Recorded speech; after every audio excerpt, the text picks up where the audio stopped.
Welcome to the GSMC Book Review Podcast, brought to you by the GSMC Podcast Network. I am your host, Sarah. It's Tuesday, and I am delighted to be with you once again, bringing you another episode and another author interview. I hope your week is off to a great start, and of course, I hope you had a great weekend. If you celebrated Mother's Day, as a mother, as a child, I hope that you had a wonderful day. I know it can be a complicated day for a lot of people, so whatever that day involved for you emotionally, I hope that you were surrounded by love in some form and, spent time with family, whether that's related family, chosen family, what have you. I hope the day was okay for you.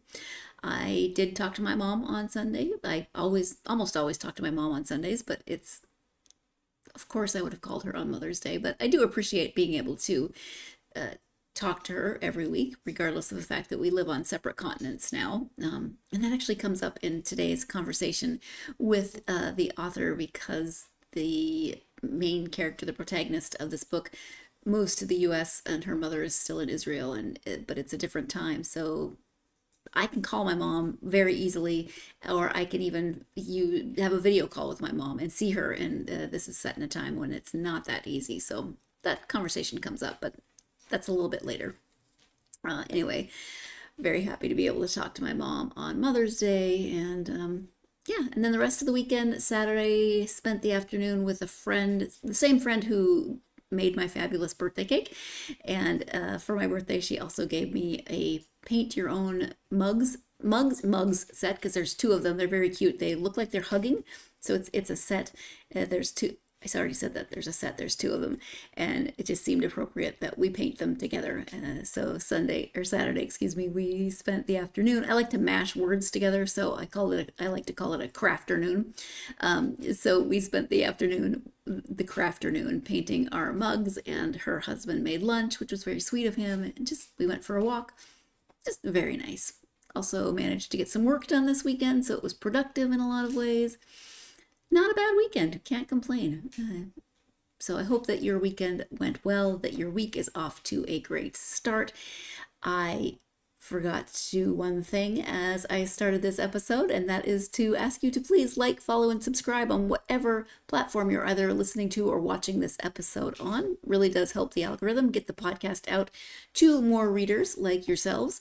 Also, if you want to help the podcast in another fashion, you can do so by going to gsmcpodcast.info. There you can leave a tip or a donation.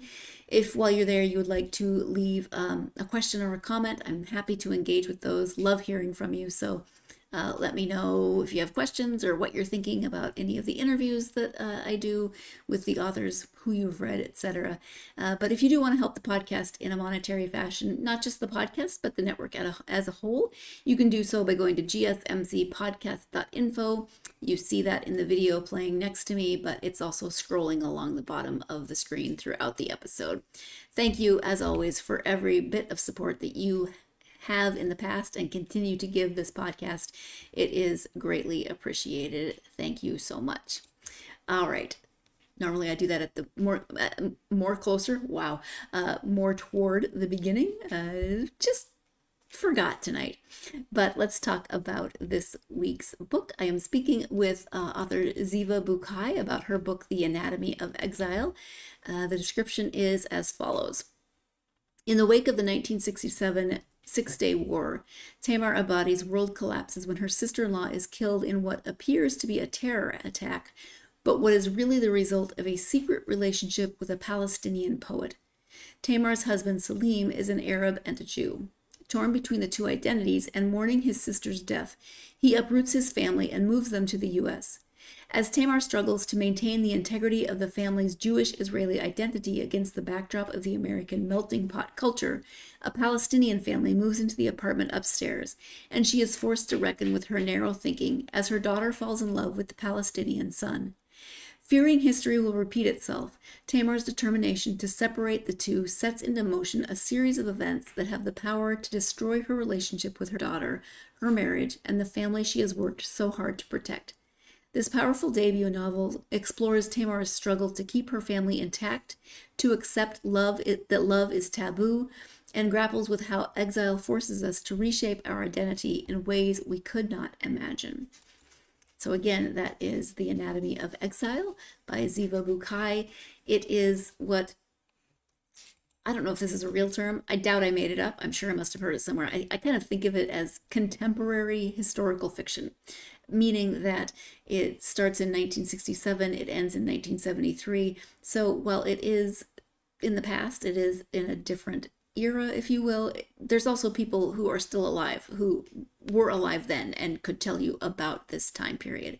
So I kind of think of it as contemporary historical fiction. Again, probably just made that up, but it makes sense in my brain. If it makes sense to you, cool. But it really does deal with identity and family and so many issues of identity on so many different levels, and so many different levels of exile and what that means. So let's go ahead and let Zeeva explain more about all those different layers of identity and exile. Again, it's called The Anatomy of Exile. The author is Zeeva Bukai. Hi, Zeeva, and welcome to the podcast. Hi, Sarah. Thank you so much for inviting me. Thank you for being here. I am excited to talk about your novel, The Anatomy of Exile. Before we do that, though, if you would take just a few moments to introduce yourself, share a little bit about yourself. Sure. So I'm Zeeva Bukai.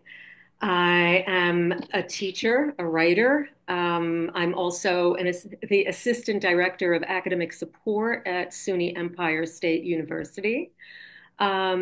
I live in the same building as my daughter and granddaughters, and as my youngest daughter as well. So I'm a mother of two and a grandmother of two. And let's see, what else? I live in Brooklyn, New York. I've been writing probably for the last, I'd say, 30 years seriously. Um, I like to make pottery and I love to sing and dance. And that's about it. Okay, well, I love it. I love that you live in the same building as your daughters. You can, I know we just moved in about a year or so ago, about a year and a half ago. yeah. We sold up the big house and kind of moved into a studio or a junior one bedroom, my husband and I. So it's a tight squeeze, but it's lovely having them down the hall, you know, Yes, but you still little have your granddaughters. separation. But yeah, that you Exactly, exactly. can see them when you want. Very nice. All right. So this is your debut novel, is that correct? Yes, it is. This is Wonderful. my first novel. I have stories that I've published. People can find them linked on my website. But yes, this is my first novel that I've published. Not the first that I've written, but Sure. the first that I've published. Yes. Yes, that's often the case. Can you give an overview of The Anatomy of Exile? Sure. So, The Anatomy of Exile is about an Israeli family that leaves Israel to immigrate to the United States after the death of a beloved sister in what appears to be a terror attack, but is in fact a love affair that a love affair between an Israeli Jewish woman and a Palestinian Muslim man that ends tragically. Yeah, yeah. And this takes place, it starts in the 60s. So That's right. yeah, This takes place at the end of the Six Day War in 1967. The Six Day War was June 5th, 1967. It lasted for 6 days.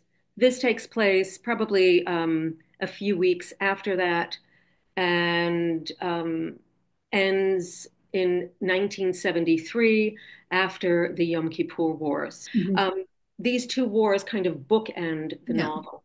yeah, absolutely. What was your inspiration for the story? So I was born in Israel. My family came here when I was about 3.5, almost 4 years old. And both my parents met in Israel, but each one of them were from different places. My father, like the protagonist's husband, Salim, in the novel, my father was also born in Damascus, Syria. My mother, on the other hand, was born in Siberia. at the start Okay. of the Second World War in 1940. Unlike my protagonist, Tamar, who is a full Sabra, meaning that she was born in Israel Hmm. and grew up there her whole life. So she has a very different attachment to Israel than Salim does, her husband. On the one hand, he is definitely attached to the land of Israel, but on the other, he doesn't. I don't know that he feels the visceral, primal attachment to homeland the way she does. Yeah. Um, Identity, I think, plays a huge part in this story. So was that also part of your jumping off point, or did that evolve as you evolved the story? So I think identity for immigrants is always it's always a thing, right? We're Hmm. even though we might be away from our homes or our birthplaces for decades, we still feel some kind of a connection. And because of that connection, and because of the fact that we have one foot in one place, one foot in another place, we tend to, I think, question who we are, where we belong. So, identity, whether it's religious identity, cultural identity, whether it comes down to language, music, foods, all of those things we tend to hang on to in a Hmm. way, even while we're adopting and assimilating to the new country. Yeah. So, I think that sense, that split, is something inherent in the immigrant experience that I wanted to explore. And so that was kind of the inspiration for this. My questions were, what is home? Who Hmm. belongs there? Where do I belong? Where does Tamar belong? Um, what does it mean to be displaced, uprooted, exiled? How many forms of exile are there? There's the physical exile, but there's also the emotional exile, the Hmm. sense of isolation and alienation that Tamar feels being away from her home. So, all of those things I think I've experienced to some degree because I grew up here and then I went back to Israel for a few years and then came back to the States feeling like, do I belong here or do I belong there or nowhere? Right. So Hmm. there's this Yeah. um, real question of belonging, rootedness. Those are all the things I think that inspired me. Yeah, absolutely. So, as I was mentioning at the beginning, definitely issues of identity and those layers of exile you can hear in what Zeeva was just saying. Where do we belong?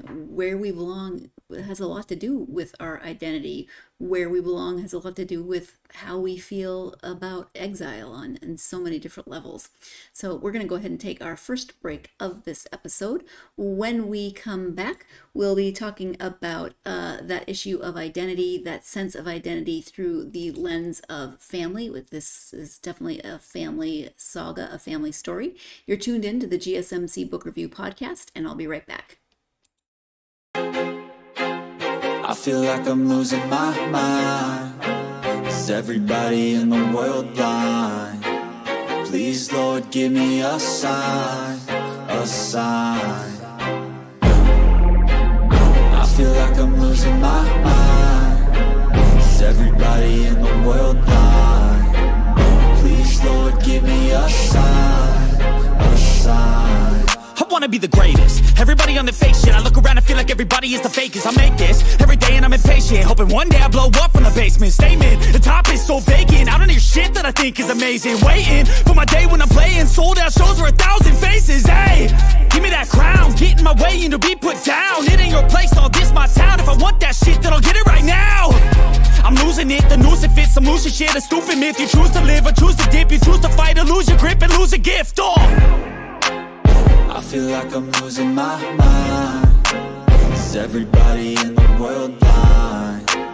Please, Lord, give me a sign, a sign. I feel like I'm losing my mind. Is everybody in the world blind? Welcome back to the GSMC Book Review Podcast. And one more quick reminder before I forget again that if you would like to support the podcast in a monetary fashion, you may do so by going to gsmcpodcast.info. As I said before, you can leave tip or a donation, you can leave a question or a comment. Happy to engage with those. But again, this helps not only the podcast, but the network as a whole. If you would like to support the podcast in this way, you can go to gsmcpodcast.info. Again, all support, no matter what form that support takes, is always greatly appreciated. Before the break, Zeeva was talking about her inspiration for the book, The Anatomy of Exile. Let's go ahead and return to the conversation with Zeeva. And then we explore those issues of identity not only through the story and some of the cultural background, but also through the lens of Tamar's family and the events that occur not only with her husband, her sister-in-law, but with her children as well. So talk about writing it from that lens of through the lens of a family. Yeah, I think that, it's interesting. You think of a family as this core unit, right? But in actuality, everyone is an individual in that family. They Mm-hmm. don't all think and feel the same thing. And so while Salim is intent on making it in America, he makes it a mission. He works two jobs. He doesn't see his family much. And yet he still misses his sister. A lot of what he's experiencing is through the grief of losing a sister whom he was very, very close to. Almost, even though they were a few years apart and he was the older brother, they have this almost twin-like connection. Mm-hmm. Tamar, being away from home is heart-wrenching. She doesn't know who she is here. She doesn't want to assimilate. She doesn't want to adapt. She keeps herself very much apart from the way that the rest of her family is trying to integrate into American society. She Yeah. tries telling them, don't get too close to anyone. We're going home.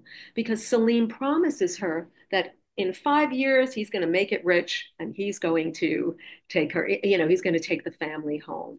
Yeah. Interestingly enough, the youngest children, Ari and Rachel, assimilate much more quickly to American society. They learn Sure. the language more quickly, they're integrated into school. The older daughter, who's a few years older, Ruby, um, is lonely and Mm-hmm. doesn't have as many friends, hasn't assimilated. She comes to the United States at the age of 12. And so she feels a sense of disconnect from where she is and who she is, right? A sense of Yeah. uprootedness and displacement. And interestingly enough, it's only when she meets Faisal, a Palestinian boy whose family moves in upstairs into the apartment house above from where Tamar and her family live, does she start to feel a sense of connection. Yeah. And it's interesting because it really doesn't matter that he's Muslim and she's Jewish. What matters is the culture that they share, right? Mm-hmm. Salim shares Arabic language with the Mahmoudis, Faisal's parents, um, and foods and a sensibility because he's an Arab Jew Yeah. from an Arab land, right? And then comes to Israel. So I think yeah, I think that everybody has their own take on assimilation and integration into a Mm-hmm. new society. When I thought about these characters, I wanted to give each one a kind of human life, right? And Mm-hmm. so I wanted to make each one different. And Ari, who's into chess and math, and Rachel, who's into ballet, and each one kind of enters American society in a different kind of way. Yeah, yeah. And yeah, let's talk a little bit more about characters and character development, specifically first for Tamar, who is the protagonist, and we get the story from her point of view. It's not first person, but we still get everything from her point of view. Absolutely. What about her do you think will resonate with readers? Well, she's a mother. She is desperately trying to keep her family together. She's frightened of losing them. She does things that aren't necessarily nice, but we understand why she does it. Hadass dies in a murder suicide. Hmm. That is her sister-in-law. Yeah. And when Ruby falls in love with Faisal, she is desperate to end that relationship Yeah. because she's terrified that Ruby is going to meet the same fate as her sister-in-law did. I don't want to give too much away. This is already on the jacket, so I'm Right. not. Yes. Yeah. Yeah. But I mean, that is really the driving force of this novel. Mm-hmm. The novel is essentially about three love stories, Mm-hmm. right? And for Tamar, she has great love for Salim. It is an intercultural marriage. She is an Ashkenazi Jew. He is an Arab Jew. Their Mm-hmm. cultures are very different. Yeah. And, you know, there's a lot of twisting and contorting that she needs to do in order to keep the marriage intact. And she tries so hard, so very hard, and she makes mistakes. So Mm-hmm. I think her humanity and her growth is hopefully something that's really going to resonate with people. Um, I'll never forget uh, the copy editor on this book. When she finished, she sent me a note saying, I was with Tamar all the way. As a mother, I was with Tamar all the way. Wow. So I'm hoping that other people will feel that way as well. Not just mothers, but fathers as well. You know, anyone who reads the book kind of understand why she does what she does. Yeah. Yeah. And you mentioned the way she kind of contorts herself to make sure that she's trying to make her marriage work. And we get some of Salim's backstory, but we really meet him in the aftermath of his sister's murder, which affects his entire storyline. So, can you talk a little bit about writing Salim, the complexity of his character, writing him through that lens of grief and anger, and how that shapes the story, really? Yeah. Um, so he's the patriarch of the family, and he comes from a place where patriarchy rules, right? Hmm. Not just not just in Israel, but very much so in Syria, right? Hmm. Where Hmm. men were the breadwinners of the family. There is no expectation that the women were going to go out and work. I think this, I placed it in this timeline specifically because of those reasons between 67 and 73, where that was still very much the case. Hmm. And Salim was a difficult character to write because at first I made him too brutal. And Hmm. I kept getting, like, my editor kept saying, you've got to soften this guy up. We have to be able to relate to him. And Hmm. I think that on some level, I felt, well, no. I mean, I understand this character. He's working like a dog. He tries his best for his family, but he can also be cruel and brutal and Hmm. tribal. The way Hmm. all the male characters in this in this novel are essentially tribal, Yeah. right? And and I think that's very much inherent in the Middle East, whether it's Israel or any other country. There is that sense of tribalism. So for Salim, I really had to find his soft spots. I had to find how he loved, the ways that he loved, Hmm. to try to bring that out in him. And also because of the way that he loves, he can be cruel. And so I that complexity, Tamar's sense of intimacy with him, and the sense also that she's an outsider with him, that he lets her in, but not too far. Hmm. So there was always this straddling with Salim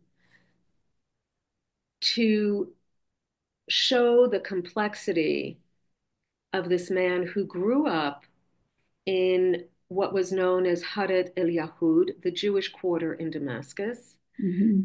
under dhimmitude, meaning that he was a dhimmi, a second class citizen in a predominantly Muslim Arab land. Yeah. And that meant a whole bunch of things for Salim. They call him Yahudi Mal'un, which means a dirty Jew in Arabic, right? In Israel, they call him Aravi Masriach in Hebrew, which basically means a stinking Arab. And so he is really betwixt and between. He's Jewish in an Arab land, he's an Arab in a Jewish land. Yeah. Culturally, he's still considered very much Jewish in Israel, but culturally, he comes Yeah. from Arab land. Yeah. His first language is Arabic. He needs to learn Hebrew. There are all of those things. And then when he comes to America, because he is working, in a sense, he adapts much more easily than Tamar does. Mm-hmm. I felt very much that the children and Salim assimilate much more quickly and easily because they're out in the world. Tamar's life is the domestic sphere. So she is in the house often. She will go to the shops. She will come back, but she's not hopping on a train to go to a job. She's not Mm-hmm. talking to other people. There are a few people in the building. She's friendly with another immigrant woman, but outside of that, she doesn't have close friends. Yeah. She's not connected. And so Salim, in many ways, is much more connected to American society than she is.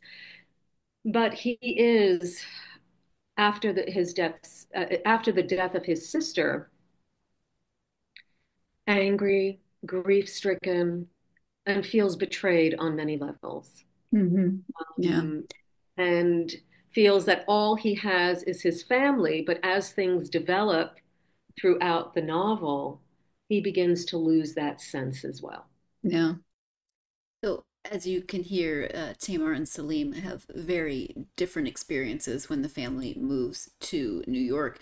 They both experience the transition differently, but they both experience a lot of, but they both have those experiences based on their sense of family and how family is important to them. But again, how they react and how those reactions and adjustments affect their storyline and their relationships is very, very different. We're going to go ahead and take our next break of the episode. When we come back, we'll be talking more about the time period and the move to New York and how those really serve to amplify Tamar's sense of isolation and exile. You're tuned into the GSMC Book Review Podcast, and I'll be right back.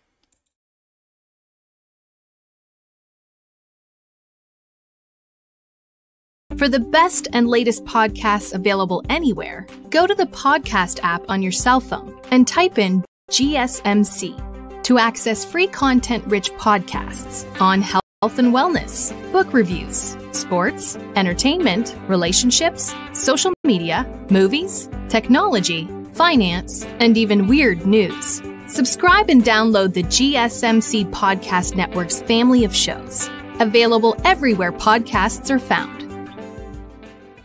And then we explore those issues of identity. Welcome back to the GSMC Book Review Podcast and my conversation with Zeeva Bukai. Before the break, she was talking about Salim and Tamar's experiences once they moved to New York and how very different those experiences are and how those experiences affected that move. Let's go ahead and return to the conversation with Zeeva.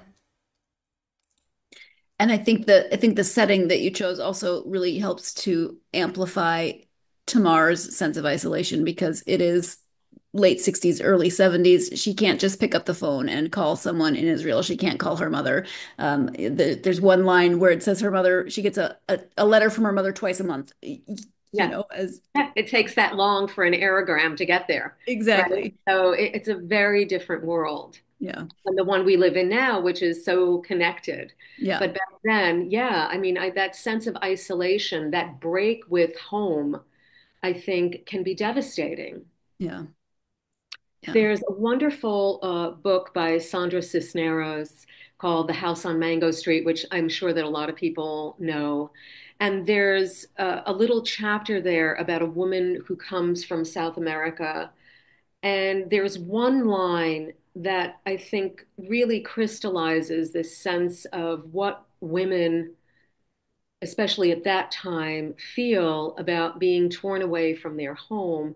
And it's about a woman who sits her elbow on the windowsill and looks out at the world. She's inside, and all she Hmm. can do is look out because outside is too frightening to enter. Yeah. Yeah. That's a powerful image. Um, we've got the story that begins the book with Hadass and her Yes. relationship that kind of sparks a lot of the storyline, and then later we get Ruby and her relationship with Faisal, both of them uh kind of Romeo and Juliet. I think a lot of people think of that archetype, but it's not limited to Shakespeare. Are there older archetypes that influenced that storyline, that forbidden love storyline? Well, I mean, I think there's lots of them. There's Tristan and Isolde. I mean, even David and Bathsheba, right? I mean, she's Mhm. married to somebody else. Yeah. It's actually a pretty awful story because he sends her husband to die in war. Yeah.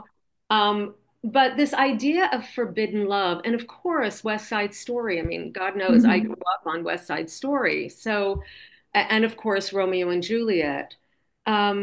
The book actually started out from the point of view of Ruby. When I began the book, it was from the point of view of Ruby, and the first scene was the Mahmoudis moving into the building.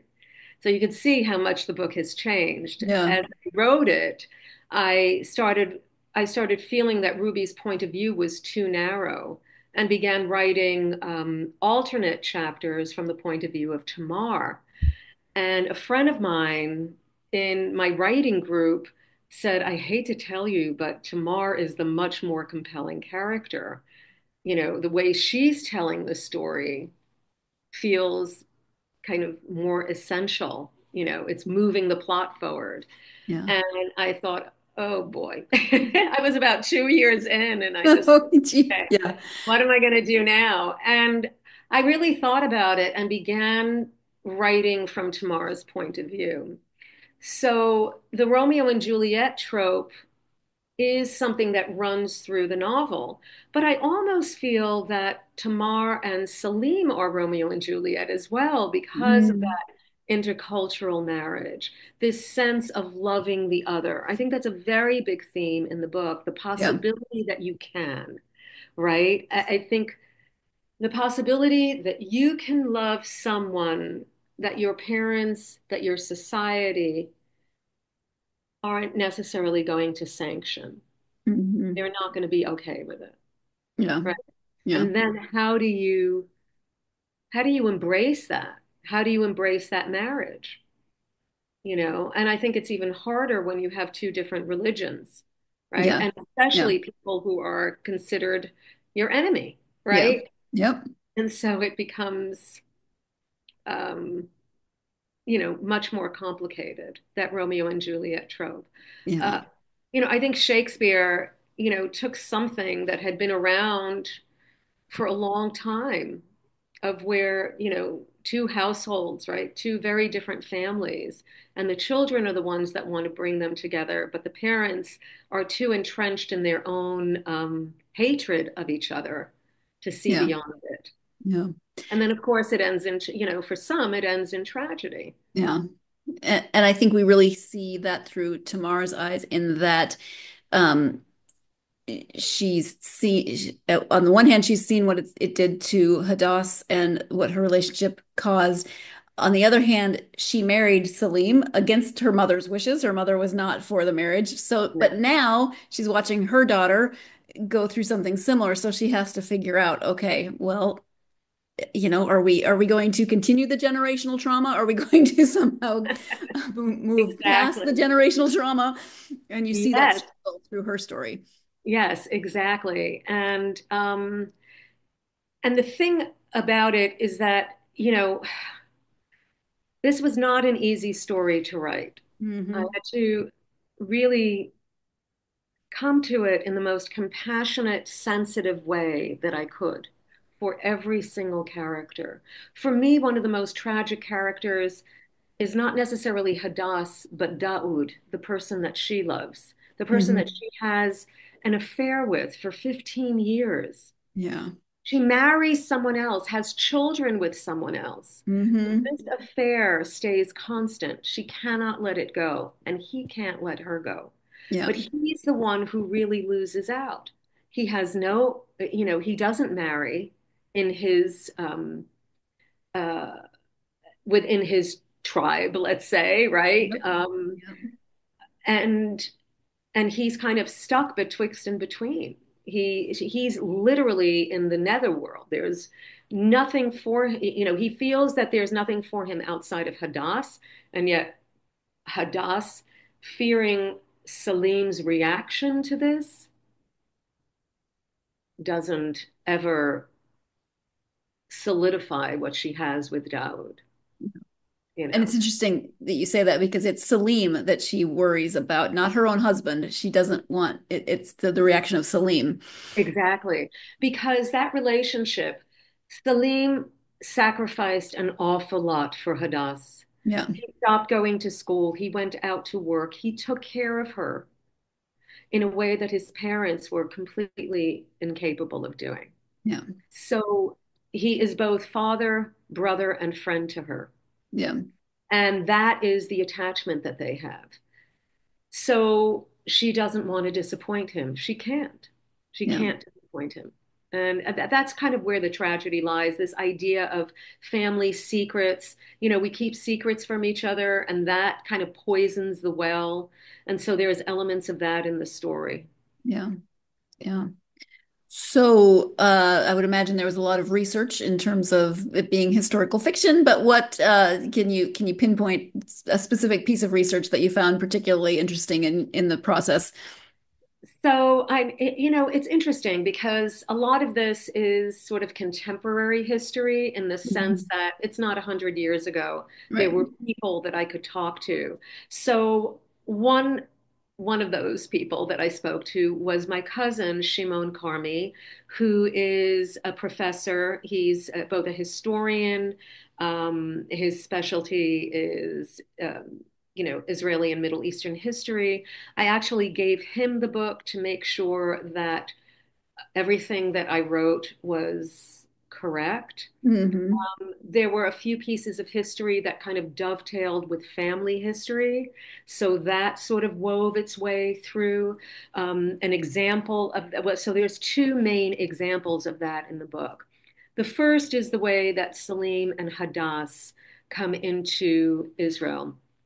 And it is the way that my father and my uncles, two of my uncles and my aunt came into Israel. And that is through this program called Aliyat Ha'elef, which in English is Operation 1,000 Children.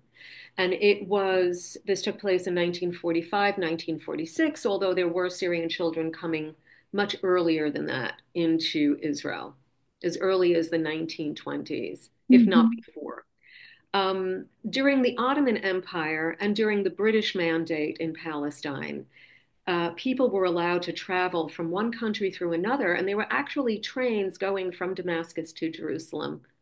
So I know that sounds insane today, right? Right. I wish it were the same. I mean, I Yeah. think it's heartbreaking that it is not, Yeah. because I think we'd be better off, Hmm. would understand each other's cultures much more. Yeah. Um, I think also, so that was then. So Aliyat Ha'elef, the Operation 1,000 Children, was about trying to get 1,000 Syrian children into Israel. My father and his family lived in abject poverty.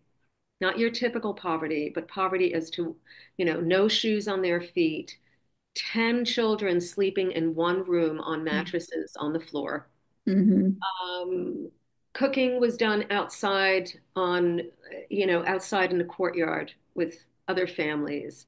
Um, and oftentimes they lived on pita bread and olives and cheese when they can get it. Yeah. So, uh, and people were dying of cholera and typhus, things that could have been even then taken care of with antibiotics, right? Hmm. Uh, and clean water. Yeah. So It's just, yeah, so things like that. So my father and his two uncles were smuggled across the Golan Heights. And that is how my father got to Israel at the age of 13. My uncles were 8 and 11. Oh, wow. And so that was one aspect of the history that I looked at. I often find family history fascinating, but this is wow is the best word I can come up with for the story of Zeeva's father's experience. It's no wonder she used that as part of her inspiration, and I'm sure the research was just really fascinating to learn more about that period and about her father's own experience, her uncle's experiences, etc. We're not done with this question. We're going to talk about another aspect of her research that she did when we return from this break. You're tuned in to the GSMC Book Review Podcast, and I'll be right back.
Welcome back to the GSMC Book Review Podcast and my conversation with Zeeva Bukai. Before the break, Zeeva was talking about the family aspect of some of the research that she did for the Anatomy of Exile, and we're going to continue that conversation now.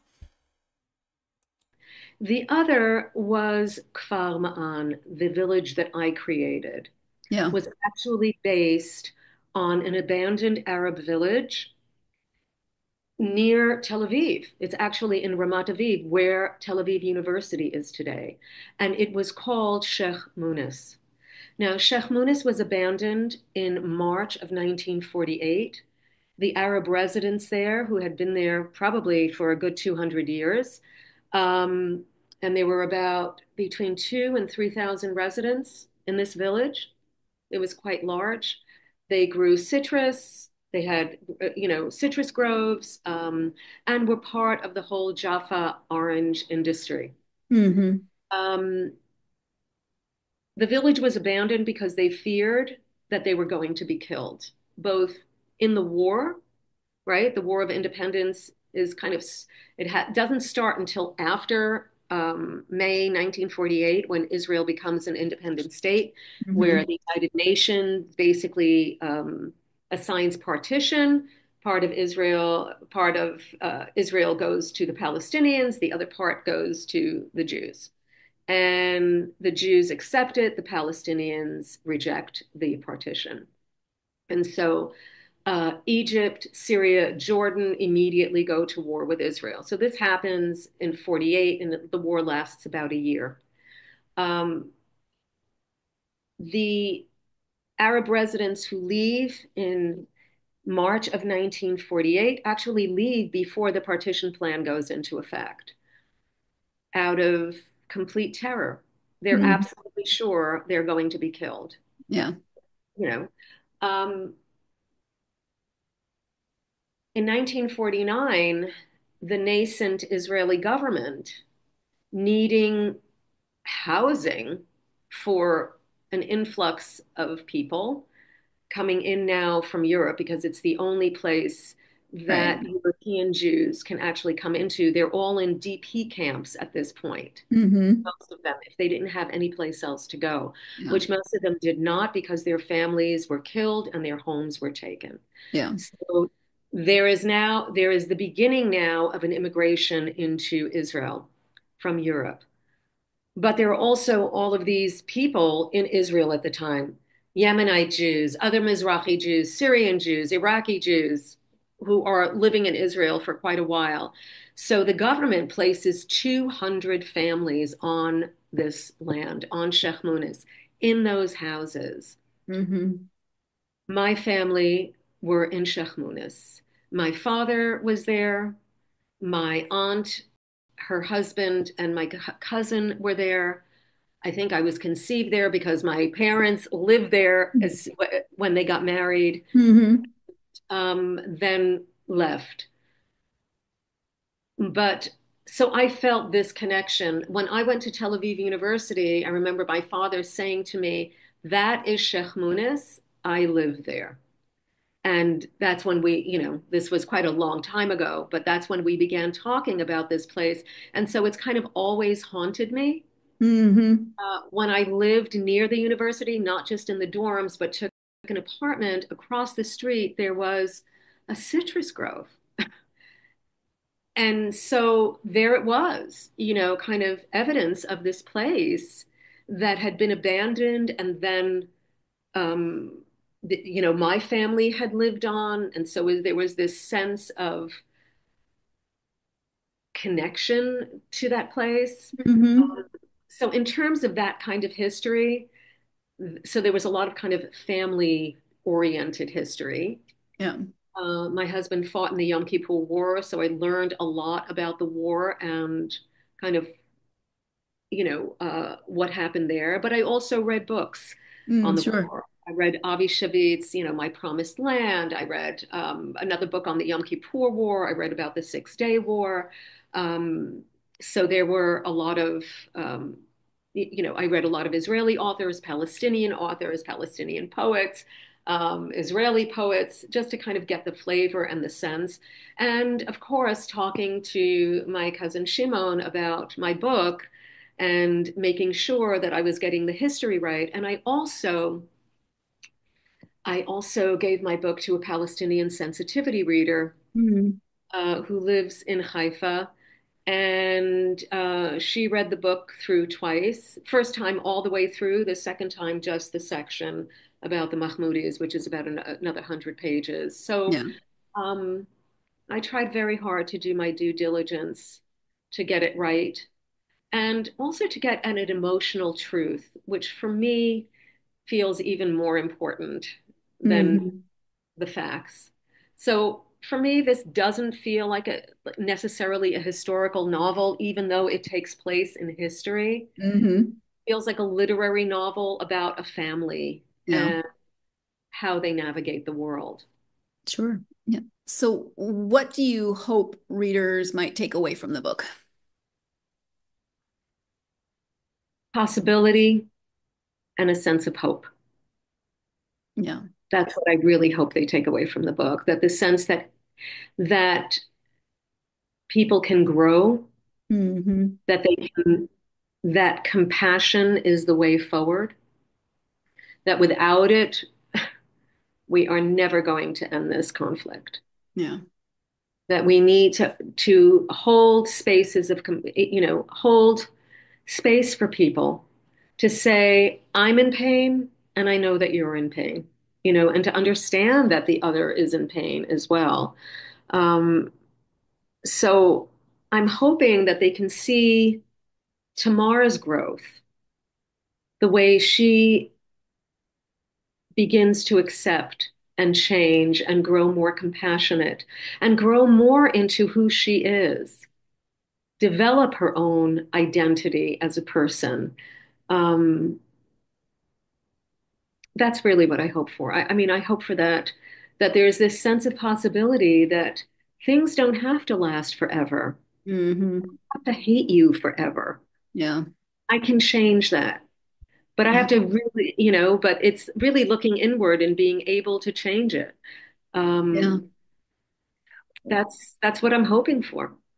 I'm hoping people can see a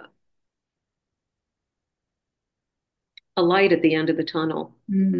Yeah.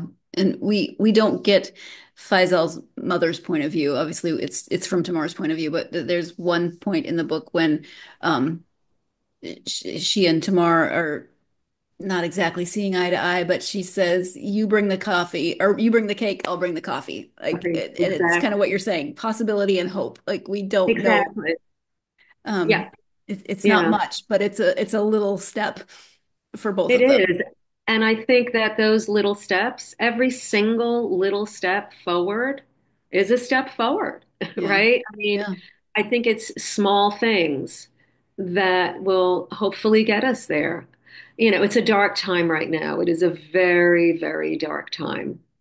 And I don't know if it's the best time that my book is out, Yeah. but I'm hoping that it's exactly the book that people need right now.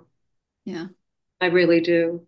Yeah. And I think it's helpful in that it is fiction, but it gives a very good understanding, and it humanizes a lot of different aspects of something that is too often portrayed in sound bites. So hopefully Absolutely. people Yeah, can read that and start to understand more for themselves as well, both sides. yeah, I agree. My goal was to make every character a human being in this story. I didn't want anybody to be faceless. I didn't Mhm. want anybody to be considered, I didn't want a hero and I didn't want a villain. Yeah. I just wanted people, Yeah. right? Yep. Because so often in this conflict, people are vilified. Yep. People are made out to be villains and heroes. And I'm sure that there are villains and heroes, but I didn't want that in my book. Yeah. I wanted this to be about real people, real families, you know, how families are upended by grief, by displacement, by exile. Hmm. Yeah. Thank you. Um, are you working on anything currently? I am. I'm actually in the process of editing a book that is going to be published in February 2026, Exciting. also by the same publisher, Delphinium Books. Um, and it is a very different book than this one.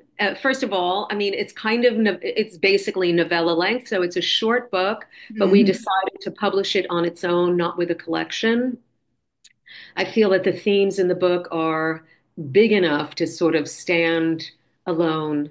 And it is about a woman who finds herself in a sanitarium in Jaffa. Mm. And she basically relives certain aspects of her life, her marriage, the dissolution of her marriage, the loss of a child, and her own war experiences in Siberia. So in a Siberian gulag. And it is, I hope people will like it. It's written very differently than this book, you know. So yeah, that's basically what I'm working on now. And I Yep. have a collection of short stories that I'm continuously working on and hopefully can finish in the next year and try to get that out as well. Okay. Thank you. The current work in progress sounds very intense, but also really interesting. So I am interested to read that when it comes out. Maybe Zeeva will even come back to the podcast. Who knows? We're going to take our final break of this episode. When we come back, we'll be talking about the route that Zeeva took to deciding to write for publication. You're tuned in to the GSMC Book Review Podcast, and I'll be right back.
Welcome back to the GSMC Book Review Podcast and the conclusion of my conversation with Zeeva Bukai.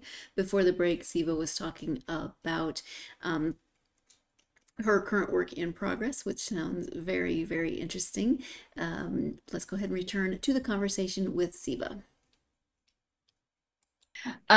You said you've been writing for 30 years. So with it something you've always wanted to do, I would assume, or did you kind of decide at some point that, you know what, I've been writing for all this time, maybe I should try to write for publication? So I actually, I think I even as a teen, I began writing as a teenager, but didn't take myself seriously. I wish I Hmm. had at the time. I Yeah. just didn't think I was good enough, smart enough, all the things that I felt that a writer needed to be. Artistic enough, talented enough. I mean, I had a lot of insecurity around it. And I actually wound up studying theater. I was an Hmm. actor for a little while. And it was after I had a child that I realized, you know what, theater, children, it doesn't really, you know, Yeah. it doesn't go well. I mean, I really admire those actresses who do have young children and are able to have a career. Yeah. I couldn't do it. I couldn't spend that time. I didn't want to spend that much time away from my daughter. I couldn't spend that much time away from her. And I began kind of turning towards poetry, and then from poetry to fiction. And that was it. I was just hooked. I couldn't stop writing at that point. Yeah. And I had hoped that I would be published, and very slowly. It was a long haul for me. It took me 10 years to complete this novel, The Wow. Anatomy of Exile. There were a lot of stops and starts. I had written another novel beforehand, and it went as far as an agent and 26 rejections, and then it went into a drawer. Oof. So, for anybody out there who is writing and who is feeling disheartened, I would say persistence is the thing. You've got to have the grit and the resiliency to be Hmm. able to just continue working. A lot of people give up. Yeah. Don't give up. Just keep doing it. At some point, it will hit. You know, it might take 20 years, but at some point it'll happen. Obviously, I've been working and doing other things, bringing up a Sure. family. So um, it's okay. You know, it's okay. It happened when it happened. Over the last 20 years, I wished it had happened sooner. But, Hmm. I sort of feel that it is, it's kind of fated or destined that this book came out at this time. Who would have thought, Yeah. right? Yeah. Who would have thought? Um, you never know with the timing of things and how that's going to land. Exactly. So, Exactly. yeah. So when you take time to read for yourself, not for research necessarily, what do you like to read? Who are your go-to authors and the genres you like? So I love literary fiction, and that's kind of my favorite. I will read a mystery sometimes, which I enjoy a lot. And my favorite authors are Nicole Krauss, David Grossman, Amos Oz. I love Joan Silber's work. I've read Erica Krauss's collection of short stories, which I think is brilliant. And that's recently, I'm actually in a book club that reads only short stories. So Hmm. that's been kind of pretty wonderful for me. And I I try to read as much as I can all the time. I'm reading Dancing Woman now by Elaine Neal Orr. Uh, and here's a little plug. I'm going to be at the Gaithersburg Book Festival next weekend, next Saturday. Hmm. And Elaine and I are on a panel to discuss our books. So I'm reading her book now and I'm really enjoying it. It's beautiful.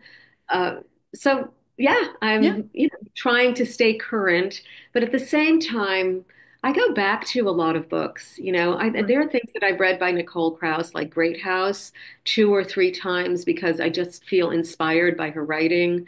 Um, so, yeah. Yeah, I actually like the idea of a book club that reads short stories because sometimes you just don't always read the whole book, but you've probably read at Right. least some of the short stories.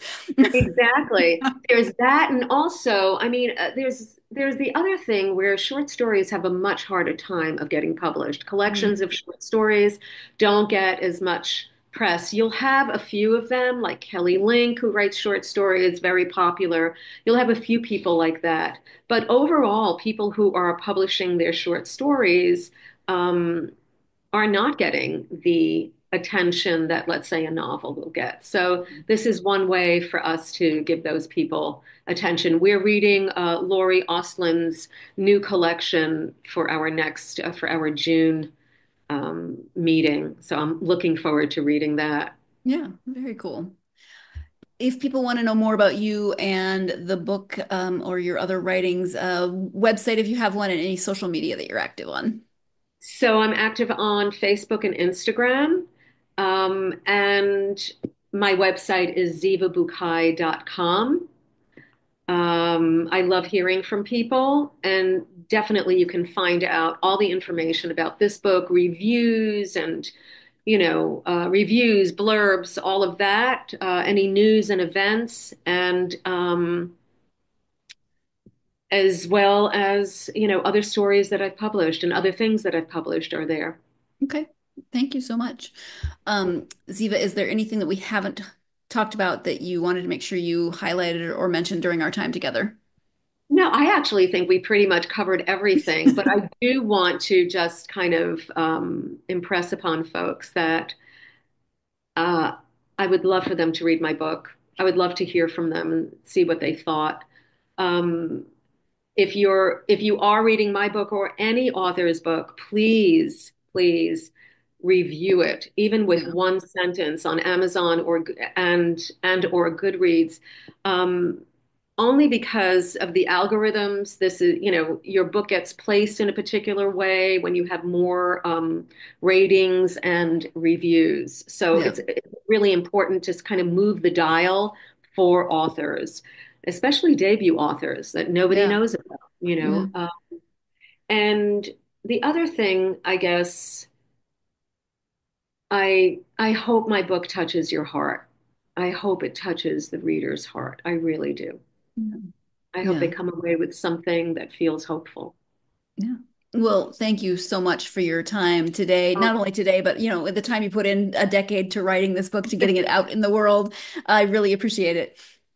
thank you so much. I'm so happy to be here today, to be able to talk about the book and to talk with you. Thanks so much to all of your listeners as well. Thank you once again to Zeeva for joining me to talk about her debut novel, The Anatomy of Exile.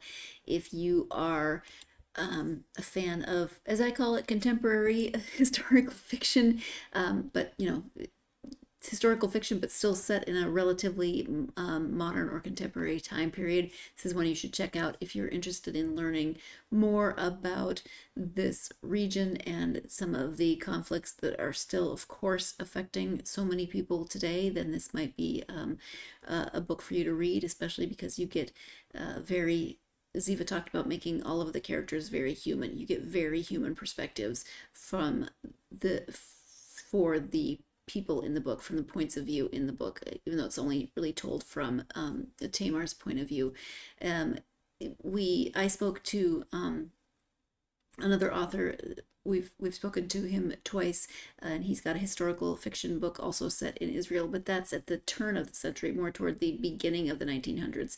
So if you were at all interested in that conversation, or maybe you've read those books and you want to move forward in time now up to the 60s and the early 70s, you can get a fuller picture of the two different historical settings for this area.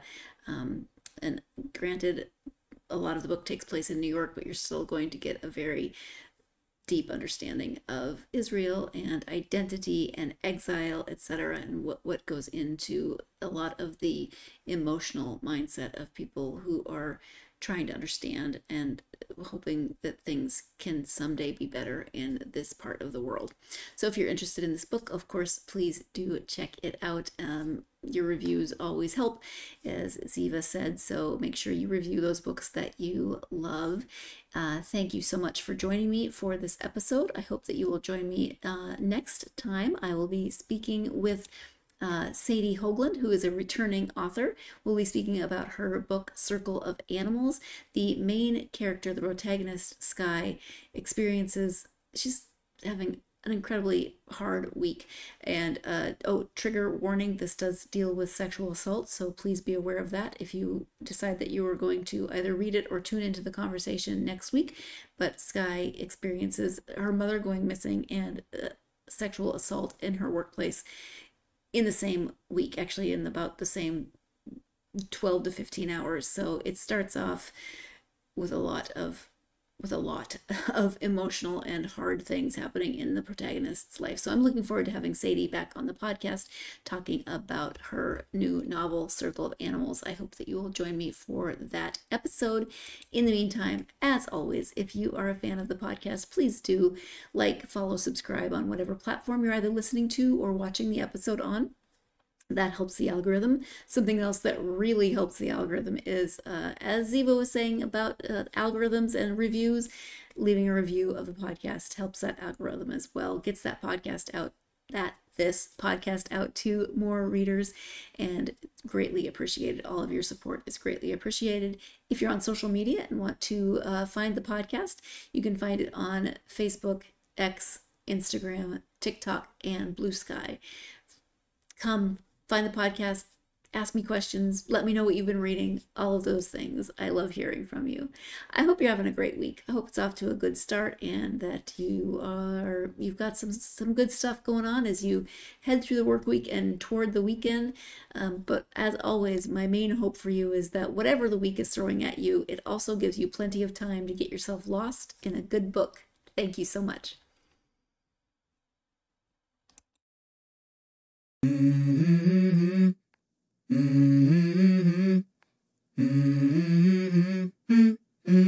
Let's go.